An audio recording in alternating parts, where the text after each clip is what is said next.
Sí, pues ahorita le preguntamos a ver, porque a mí me suena un poco el nombre. Sí, ahí está ya.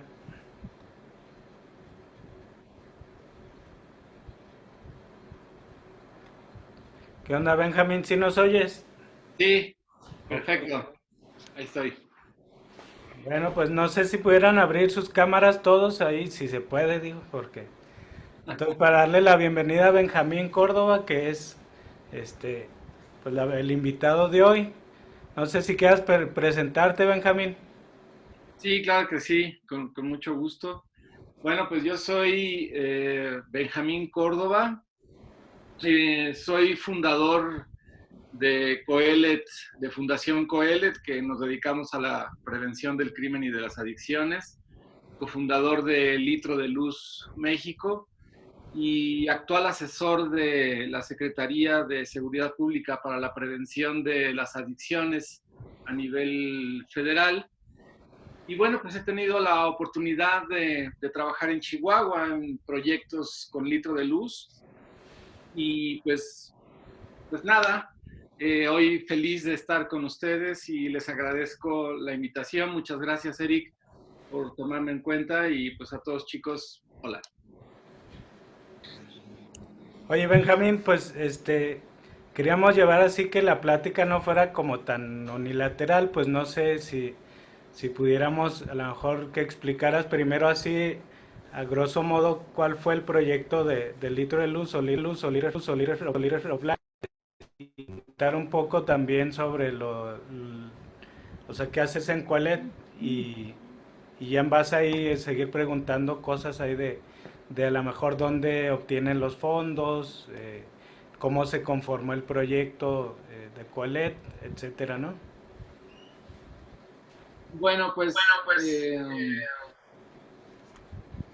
miren chicos, creo que tal vez empezaré por mis motivaciones, ¿no? Yo creo que proyectos sociales hay un buen, esa es la neta, o sea, proyectos sociales exitosos con grandes fondos internacionales y con mucha proyección y geniales, hay muchos, o sea, no creo que ustedes deben de conocer incluso muchísimos proyectos que son muy buenos y que tienen un futuro y ahorita en este momento están siendo como el top 10, ¿no? Entonces, ¿cuál es la diferencia o en dónde creo y dónde considero que hacemos la diferencia en Litro y en Coelet? Ahí les va. Eh, Cuando hablo de Coelet, es una fundación que hemos estado en todos los lugares. En todos los lugares y podría decir que en todas las situaciones, ¿no?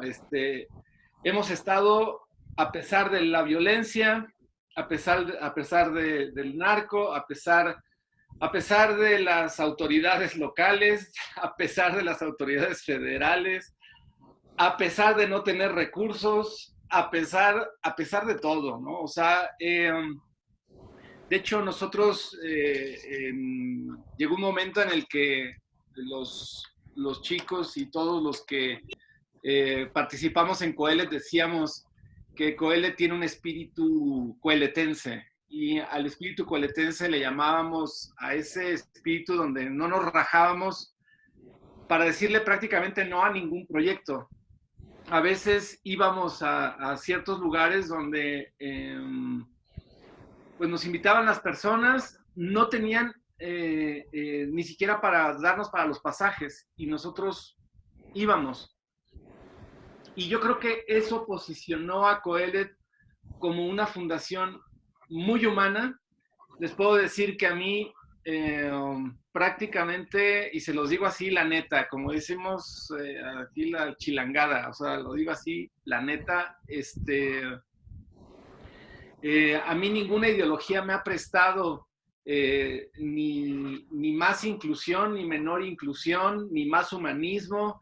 Ninguna ideología me ha prestado la capacidad para hermanarme con personas de todas las etnias, en todos los estratos sociales y la verdad es que eso Eso, la neta, es que el único que me ha prestado como esa capacidad para poder entrar en todos los lugares y ver a todas las personas como mis iguales, pues la verdad es que ha sido el jefe, o sea, la neta, o sea, para qué les eche un choro, así súper intelectual y acá, no, güey, es que a mí lo que me mueve y es el fondo, fíjate que desde John Locke hasta Hume he estudiado todo el tema de la filosofía, del humanismo y Chesterton, no, ni madres, o sea, la verdad es que a mí ha sido Dios el que me ha movido en todo esto y como principio fundamental de eso, cuando a mí me invitaron a un proyecto, cuando a mí me invitaban a los proyectos, pues yo decía sí. Esa sí era la filosofía. Tal vez ahora por el tamaño de los proyectos no podemos decir a todos porque de verdad, o sea, a veces nos dicen, oigan, ¿por qué no vienen con litro de luz? Miren, vénganse para acá, es una comunidad, solamente hay que poner como 100 lámparas. No, pues no manches, o sea, ahí sí, pues he entendido también, porque creo que es otra de las cosas que uno tiene que entender, sus límites, o sea, cuáles son tus limitaciones. Y también como fundación y como director de las fundaciones, he entendido los límites a los que tengo que aceptar. Ni modo, a mí me encantaría pasármela en las comunidades y viajar por todos lados a donde me digan, sin importar los fondos, sin importar los recursos. Pero pues tenemos fondos muy limitados, no hay lana que alcance y pues últimamente dependemos mucho también de que las poblaciones y las comunidades se hagan cargo de sus proyectos. O sea, que esa es otra onda.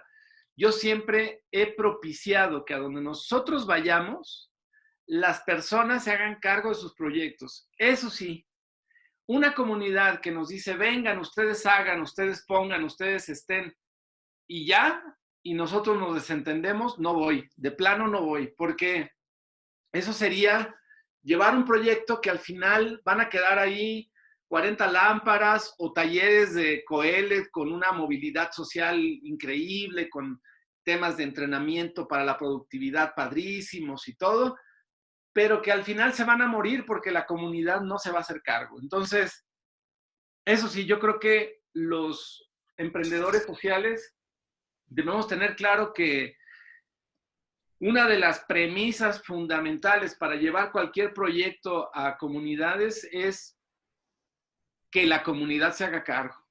Si las comunidades no asumen el proyecto y no se empoderan en los proyectos como suyos, ese proyecto está destinado a la muerte y es lana, esfuerzo, espíritu, cariño, todo que se va al caño, porque en 3, 4 meses que dejas el proyecto empieza a decaer y en un año ya no queda ni más. Entonces, pues eso también ha modificado, ¿no? La forma en la que generamos y gestionamos los proyectos y también la forma en la que yo me acerco con los nuevos emprendedores como ustedes y cuando me preguntan, oye, ven, oye, qué padre a lo que te dedicas, güey, no manches, qué chido, está increíble, yo también me quiero dedicar a eso, ¿qué me recomendarías? Pues yo te recomendaría que no te dediques a esto. ¿Por qué? Porque la verdad esto es una vocación, no es una ocurrencia. O sea, ¿estás dispuesto a sacrificar muchas cosas por esto? Dale. ¿Estás dispuesto a que en algún momento vas a tener que luchar a contracorriente? Porque, a ver, desde la familia, yo me acuerdo que la familia me decía, mis primos y todos, que tengo primos que son muy exitosos, empresarios que ahora están en altas direcciones en muchos lugares. Y, ¿no? Me acuerdo cuando me decían, güey, es que tú eres un hippie, o sea, que no, ya es algo de tu vida, trabaja. Me decían, trabaja. Le digo, oye, no manches, me la paso en las comunidades en friega. O sea, estoy 2, 3 meses en esas comunidades chambeando, regreso aquí como perro de aguas porque regresaba flaco, todo, como perro soleado, llegaba todo. Y me decían, pues, ¿ya salgo, no? Yo decía, no, bueno. Me tenía que pelear como con esa onda del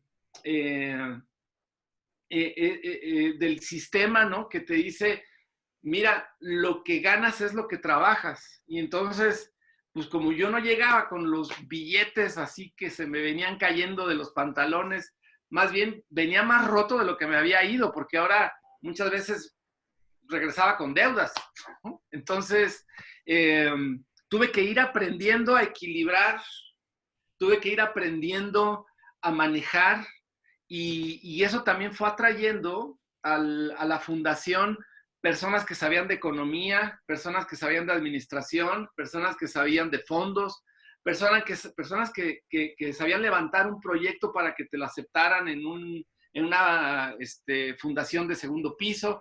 O sea, tuve que ir aprendiendo, pero el espíritu, pues ahí estaba. Y la verdad es que hoy creo que todos ustedes hoy tienen un buen de herramientas que yo no tenía. O sea, yo me aventé con la seguridad que da la ignorancia, así me aventé yo. O sea, me aventé con espíritu, por amor a Dios, por amor a mis semejantes, por pasión personal, así me inicié. Pero bueno, pues en el camino tuve que ir aprendiendo a administrar, a delegar, a transitar algo mucho más profesional.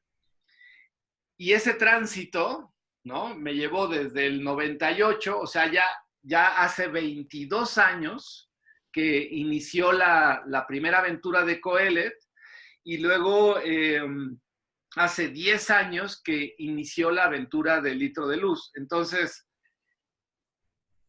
pues ya ya es toda una vida. No manches, algunos de ustedes creo que ni habían nacido. Entonces,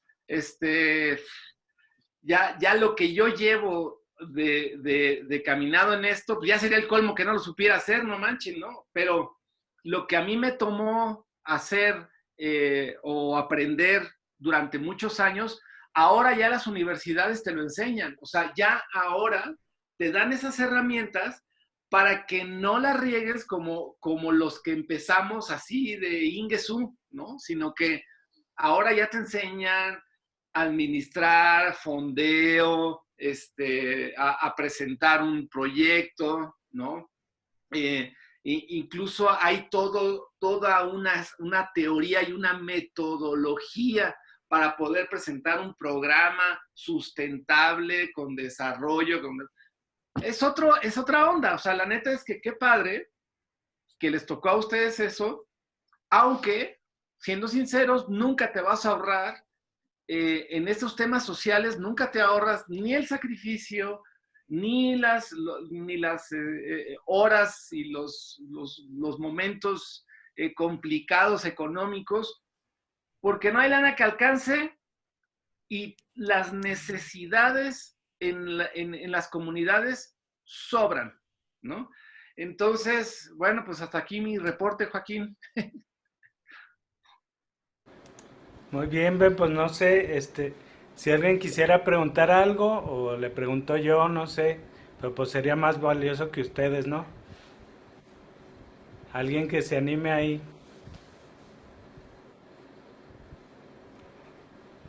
Ya estamos ahí 24 conectados, alguien que... Yo sí tengo una duda. Sí, Mayra. Comentabas que... Ah, perdón. Hola, soy Mayra. Comentaste que tu objetivo era que la comunidad hiciera el proyecto suyo, Ujú. pero ¿cómo logras eso? Ok, es toda una metodología para lograr que eso se dé. Vamos a ver, las personas, lo primero que necesitan para hacer suyo un proyecto es que atienda una necesidad concreta que ellos tienen. O sea, parece obvio, ¿no? El primer paso parece como muy obvio. Oye, ustedes tienen una necesidad y yo vengo a atenderla. Parece obvio, pero no.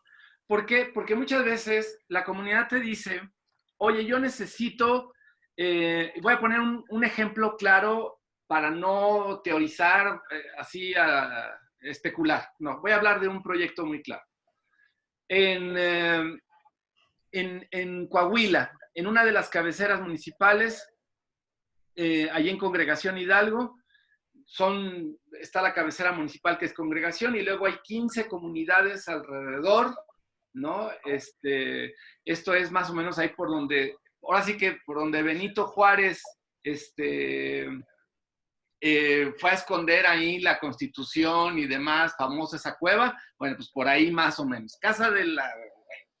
¿Para qué les explico? Y ellos nos decían, vengan aquí porque necesitamos que vengan universitarios, jóvenes, que atiendan las necesidades de pobreza y que traigan despensas,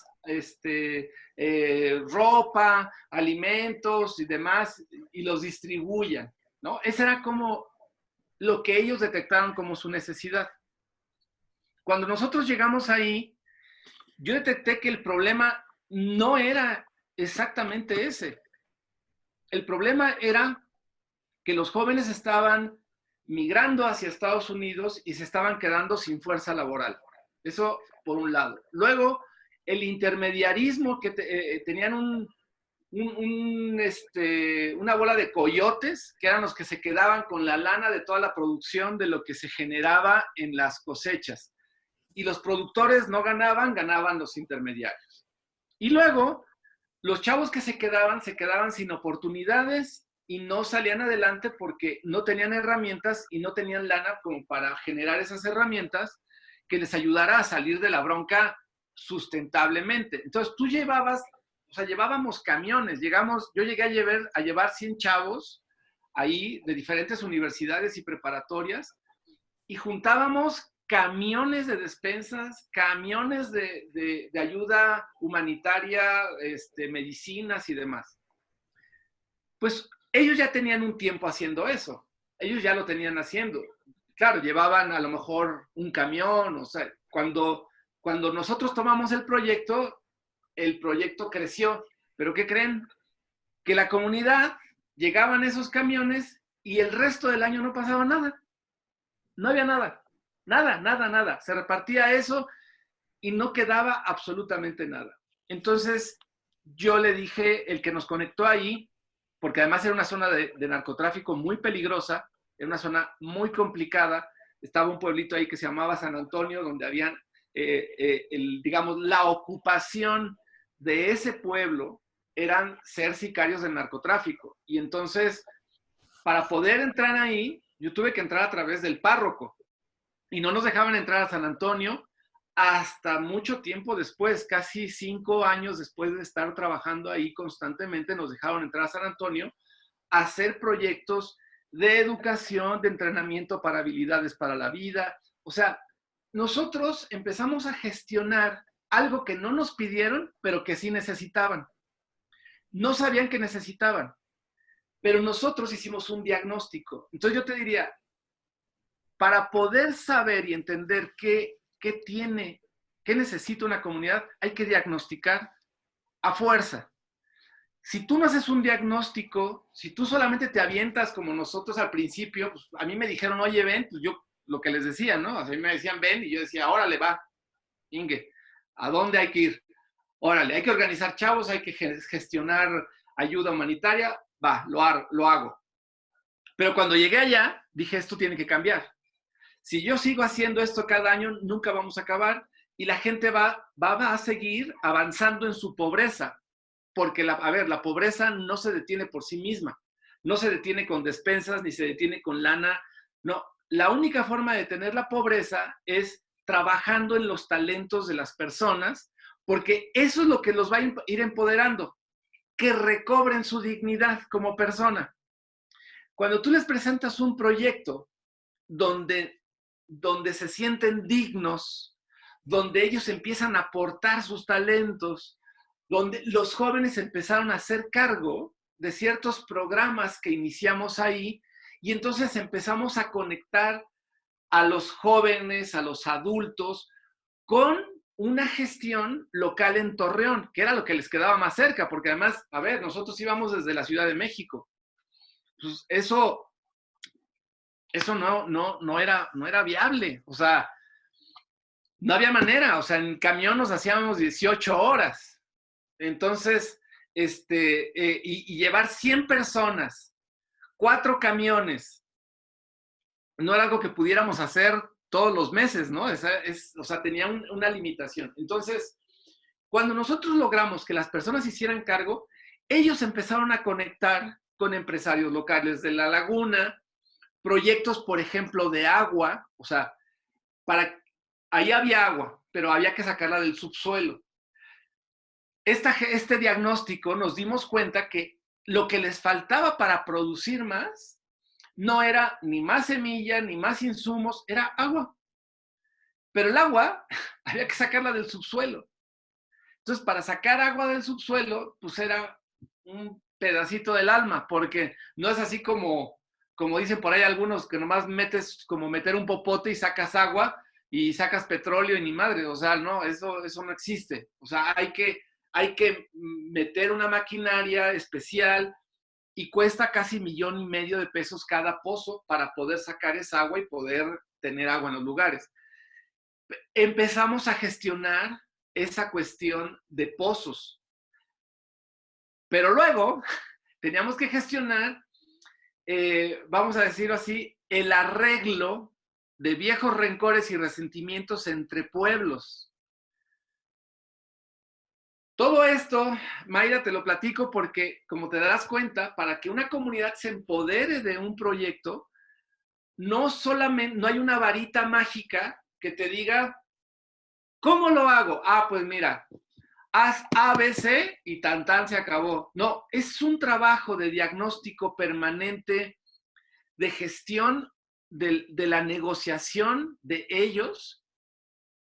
Eso sí, donde está la varita mágica es en estas 3 cosas, ¿no? O sea, que sea un proyecto sustentable, o sea, que sea un proyecto que ellos puedan atender a futuro.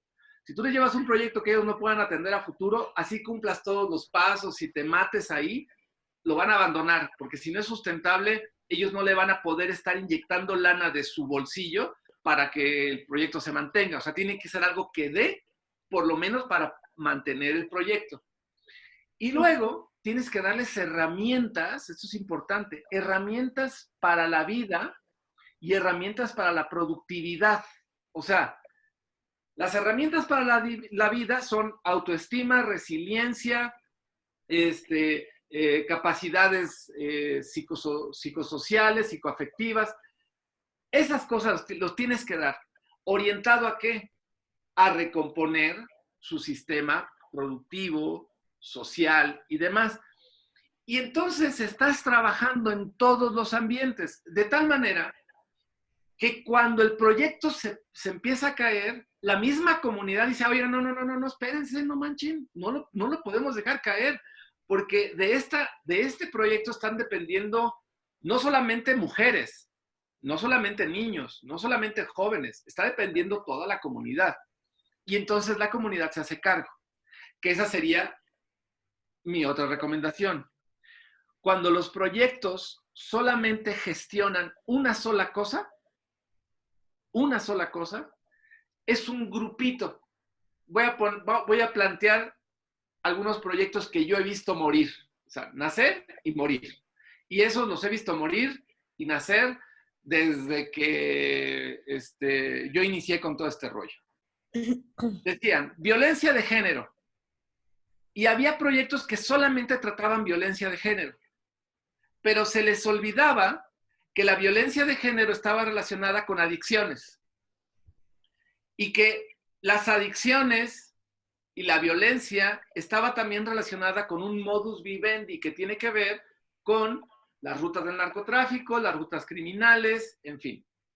Pero también tiene que ver con la forma en la que se están gestionando las masculinidades. O sea, no es enseñarle a la mujer nada más a empoderarse, no, sino hay que enseñarle a los hombres masculinidades. Y entonces aquí estás hablando de 4 cosas. Para hablar de violencia de género tenías que hablar de masculinidades, tenías que hablar de adicciones, prevención de adicciones y a llevar adicciones. ¿Por qué? Porque donde hay alcoholismo, generalmente hay violencia. Todas estas cosas, cuando no están y solamente pones un punto, llegaban estas personas, hacían un gran proyecto, empezaban, padrísimo, se quedaban 3, 4 encargados de la comunidad. Pues a la comunidad le valía gorro porque no incluía otras aristas que la comunidad necesitaba. No incluía otros temas que estaban en la agenda de la comunidad. Entonces, hay que ser también como muy astutos en cuanto a que no debemos atender tan microsegmentadas las cosas, sino tenemos que aprender a ir un poquito más allá y no cerrarnos sobre solo un tema, nada más, para poder abarcar las necesidades de la comunidad, ¿no? Eso sería básico. Súper, muchas gracias. A ti, Mayra. ¿Sí, alguien más que quisiera preguntarle algo a Benjamín?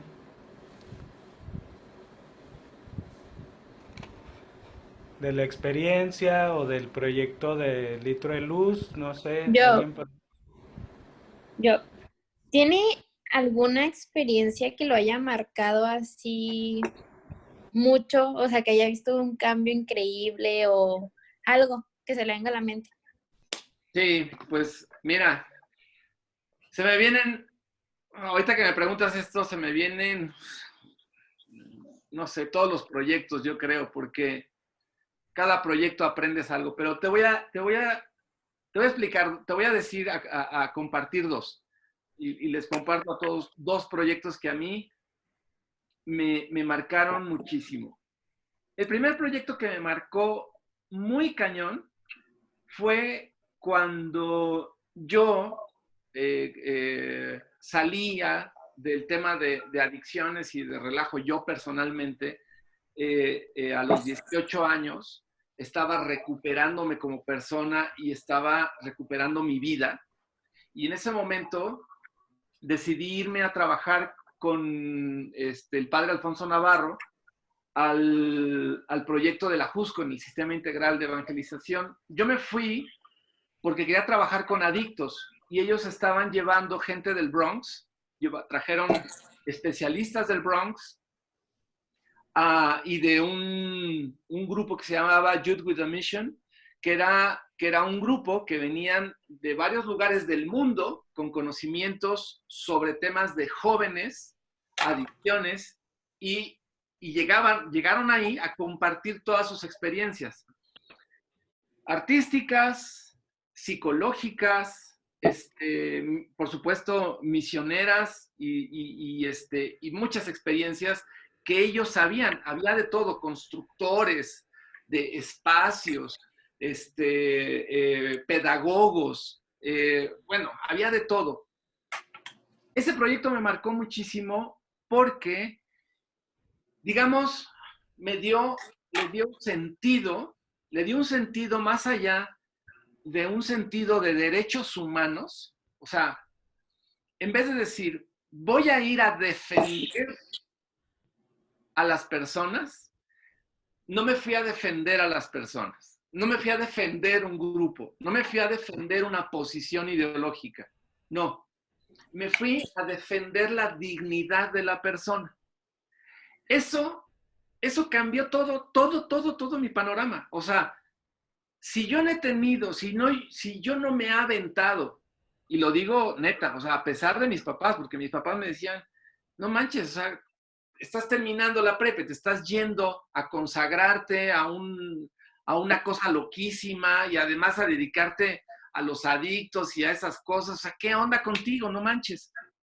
Y yo decía, es lo que siento, mi corazón es lo que siente, que tengo que ir a dar alternativas. Entonces, yo me moví por la dignidad de la persona, porque lo que me movía no era, les digo, como defender una posición personal, sino sacar al ser humano de su miseria, empezando por su autoestima. O sea, personas que en su vida habían recibido un abrazo en lugares donde la alta criminalidad no permitía que se hicieran una serie de actividades hasta que llegó este proyecto ahí. Entonces, eso cambió mi perspectiva. Ahí me machetearon una vez, a un alcohólico le dio un delirium tremens y yo estaba platicando con él y me acuerdo que yo llevaba de encargado a 3 personas que venían, 2 de California y un chico de Holanda,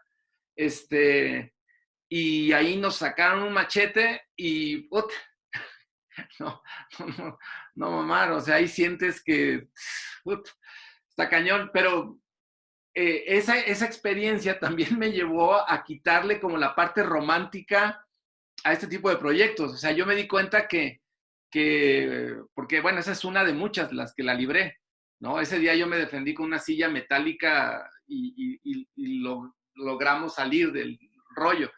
Pero ese día también me di cuenta que esa onda romántica de irte a las comunidades y de no me pasa nada y soy Juan Camané y todo eso, no es cierto, ¿no? O sea, uno tiene también que asumir, por eso les digo, hay que asumir como responsablemente las limitaciones que tiene cada uno. Y el segundo proyecto que para mí me marcó muchísimo fue hace un año en la comunidad de Honduras. Honduras es una zona, como muchos de ustedes seguramente ya sabrán, Honduras, sobre todo San Pedro Sula, tiene un cinturón donde hay maras salvatrucha, Sur 13, Sur 18, en fin, las maras ahí son el pan de cada día. Es un lugar muy peligroso, ya ahorita ha bajado un poco, pero las zonas, la periferia sigue siendo muy peligrosa. Me pidieron que lleváramos iluminación con litro de luz, tantos para luz pública, o sea, iluminar calles y casas. Pero me dijeron, ahí no hay luz, nada, no hay servicios. O sea, te vas a regresar al siglo XIX, de plano. Dije, bueno, llegamos ahí a la comunidad y no manchen, o sea, neta, era de verdad el siglo XIX. O sea, las personas se bañaban en un río, todo el sistema de agua y demás tenía que ser utilizando las caídas naturales que ellos tenían para darle de beber a sus animales, para poder sustentar todo el sistema de vida que tenía, porque además ellos dependían de la siembra y de demás. Una comunidad que no tenía luz, no tenía agua, evidentemente no hay gas, o sea, no entra nada. Y lo increíble es que ellos, me di cuenta que ellos tenían un orden muy, muy especial. Era una comunidad donde les faltaba todo, pero su organización comunitaria estaba increíble. O sea, por ejemplo, ellos tenían su escuela, una escuela local, pero la escuela, pues como no había maestros, ahí las mujeres habían asumido el papel de pedagogas de la comunidad. Entonces, digamos que los médicos, médicos, enfermeras, pedagogas, maestras y distribuidoras de la administración local eran las mujeres. O sea, las mujeres tenían muy claro dónde faltaba qué, ya se enfermó fulano de tal, hay que distribuir allá, y entonces los hombres de lo que se encargaban era de toda la parte de sustentabilidad del entorno que tenían. Entonces, ellos le daban mantenimiento a todas las estructuras que ellos tenían de establos, siembra, y demás. De tal manera que en la comunidad los niños no faltaban a la escuela. ¿Por qué? Pues porque las mamás se hacían cargo de que los niños fueran a la escuela. Pero que los niños fueran a la escuela no significaba que descuidaran sus tareas en casa. O sea, iban a la escuela, regresaban a la casa y las pedagogas seguían siendo las mamás. Y entonces, las que transmitían, vamos a decirlo así, las que estaban encargadas de transmitir los valores locales, la tradición y la historia de las familias, porque además había una historia de todas las familias de cómo llegaron ahí, eran ellas. Pero la enseñanza de oficios relacionados con la sustentabilidad eran los hombres. Y en ese proceso de aprendizaje estaban incluidos las mujeres. O sea, las mujeres sabían de plomería, albañilería, animales, sabían de todo. Pero los encargados, digamos, eran los hombres. Pero ellas lo sabían y te lo podían enseñar, ¿eh? O sea, ellas te podían enseñar cómo hacer una estufa y cómo poner las cosas y cómo poner todo el rollo. Evidentemente, los trabajos más pesados estaban distribuidos en los hombres, pero en la enseñanza no necesariamente recaía en ellos. O sea, ellos a los niños les podían, las señoras les podían enseñar a los niños todas las cuestiones que tenían que ver con la vida normal de su comunidad. Eso me llamó poderosamente la atención porque a esa comunidad querían entrar ONGs extranjeras con ciertas ideologías, con ciertas visiones que iban a romper con todo el esquema de organización que ellos tenían. O sea, les querían proponer como ciertos valores de, pues, por ejemplo, ¿no? La mujer, para que sea exitosa, tiene que ser una mujer funcionaria, tiene que ser alta ejecutiva, tiene que ser, y eso es una mujer empoderada, una mujer ejecutiva, una mujer no sé qué, y tal y tal y tal. Yo les digo, oigan, no manchen, pero es que no, porque entonces, ¿qué le van a enseñar a los hombres? A que si no son grandes empresarios, no valen ni madre. Pues no, o sea, tenemos que enseñarles según las costumbres de la comunidad. A mí eso me cambió en muchas cosas porque yo defendí muchísimo esa comunidad y les dije, no, ni madres. No pueden entrar aquí las ONGs con ideologías preconcebidas para llegar, imponérselas a ellos. No, tienen que entender primero la dinámica de las comunidades y en base a lo que ellos hacen, porque además tienen un equilibrio bien bonito. O sea, ahí tú veías a los hombres con todo el niñerío de pronto para enseñarles ciertas cosas y estaban con los animales y iban con la siembra y demás, y de pronto veías a todo el niñerío con las mujeres. O sea, había un equilibrio bien padre. Y entonces llegar con estas cosas era desequilibrar a la comunidad. Entonces yo creo, Natalia, que estos dos proyectos son los que me han marcado. Uno, porque me dio dirección cuando yo empezaba. Y el otro, porque me lanzó en su momento a una serie de reflexiones que yo ahorita estoy defendiendo ya a nivel federal y a otros niveles internacionales, estoy defendiendo que no podemos imponer visiones nada más así by the book, sobre todo en Latinoamérica, porque ahorita vienen toda una serie de influencias de Estados Unidos, toda una serie de influencias de Europa, que parecería que si no funcionamos así ya valió Mauser. Y no es cierto. O sea, Latinoamérica tiene una riqueza comunitaria que ni Europa ni Estados Unidos tiene. O sea, hay una serie de riquezas en las comunidades locales que tenemos que entender y, por supuesto, hay que enseñarles otras habilidades. No se trata de que se queden así, por supuesto que no.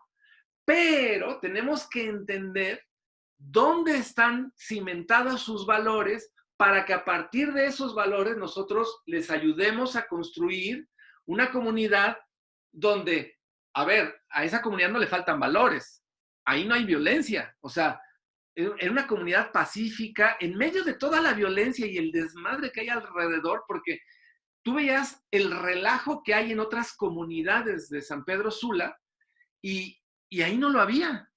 Y entonces las ONGs iban a dar ahí una serie de cosas que ahí no habían. Y entonces yo decía, bueno, a ver, estos cuates están llegando con fórmulas ya así muy establecidas y las quieren dar, ¿no? Y no puede ser. O sea, gracias a esa comunidad, yo ahorita en muchos de los escritos que tengo y la correspondencia que tengo con ciertos círculos, yo me estoy oponiendo durísimo a que se implementen así by the book en las comunidades propuestas que no tomen en cuenta la realidad y los valores de las comunidades. Esa sería esos son mis dos proyectos ahorita que yo diría, wow, me marcaron, ¿no? Muchas gracias. A ti, Nati. Pues estamos Sí, claro. ya se nos está acabando el tiempo, no sé si una última pregunta o si quieres cerrar como quieran por ahí. Nos quedan Bueno, 5 minutitos.